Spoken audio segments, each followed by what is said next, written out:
For the first time in its 50-year history, the Pacific Northwest Ballet has named a black man as the principal dancer. And Tyra, you went to the studio and chatted with him. Tell us a little bit about his journey and why this moment is so incredibly special. Yeah, it's a really exciting time with Kelly and Holly. Principal dancer is the highest rank one could have with a ballet company, and it belongs to Jonathan Batista. At only 30 years old, he's breaking barriers. Batista has been practicing ballet almost all of his life, but it wasn't until his teen years when he finally saw another male black dancer in a principal role. He says that moment showed him this achievement was possible, and now it's his turn to inspire young dancers. Here's a snippet of what we chatted about.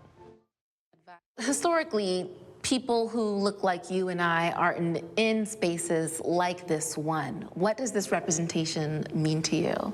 It is so special to live in this time where, being celebrated for my talent and being celebrated also for who I am and my culture and our community, our culture. And it's really important because it really shows us the power of representation.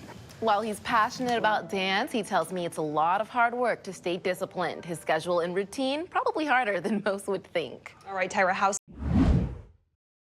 With just 5 days to go until Election Day, voters are running out of time to get their ballots turned in. Right now, turnout numbers in some counties are falling behind the projections. KOMO's Steve McCarron crunches the numbers for us. Now that hundreds of thousands of ballots have been sent out to voters, workers inside King County Elections headquarters in Renton are sorting the ones that have been returned, verifying signatures, opening the envelopes, and scanning each ballot to get ready for tabulation starting Tuesday night. King County projected 72% turnout for this year's midterm, but as of this morning, less than 26% of ballots have been returned in King, Pierce, and Snohomish counties. So do we still think we're going to hit that low 70s number, or just don't know? I think we're still hoping so. I mean, that's certainly what we're staffed for. Human behavior is very unpredictable, so hoping that folks continue to really return their ballot and get it in before Election Day. For some time now, voters here have been able to check their ballot every step of the way. But this year, about 2,700 King County voters have signed up for a new ballot tracker that sends them a text message, email, or both when their ballot is mailed, received, or verified, and if there's an issue with their signature. King County Elections tells me at this point in the election, they are still getting a lot of questions about security. Things like, are ballot drop boxes secure?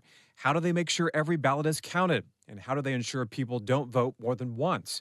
Hodson says there is still a lot of misinformation about the process. Emails, phone calls to our phone bank, which we're happy to take, right? Our job is to make sure that this process is transparent and accessible and people can have confidence in it. Her advice over the coming days, get your ballot in an official drop box by 8 o'clock on election night.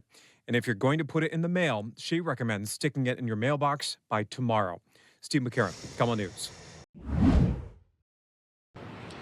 Yeah, it's going to be happening this afternoon at the Civic Hotel here around 1 o'clock. The governor is expected to build upon efforts he's already pushing that he says are getting results. Just last week, crews cleaned up a homeless encampment next to I-5 near Northgate. The King County Regional Homeless Authority says it was done under Governor Jay Inslee's right-of-way initiative. The goal is to remove encampments that have popped up on state property, often near busy roads. The statewide initiative offers people living there services and housing. It started last June in Seattle with the cleanup of an encampment on Capitol Hill. Many people living near the cleanup in Northgate are glad to see it.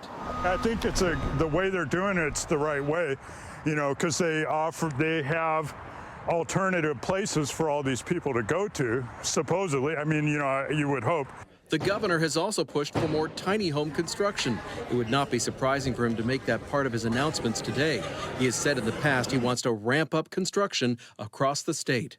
Hi, everyone. I'm Preston Phillips from KOMO News. Thanks for checking out the KOMO YouTube channel. You can see more of our videos right here by clicking on the video links for more news from the Seattle area and Western Washington. Oh, and don't forget to click the subscribe button below so you don't miss our YouTube updates.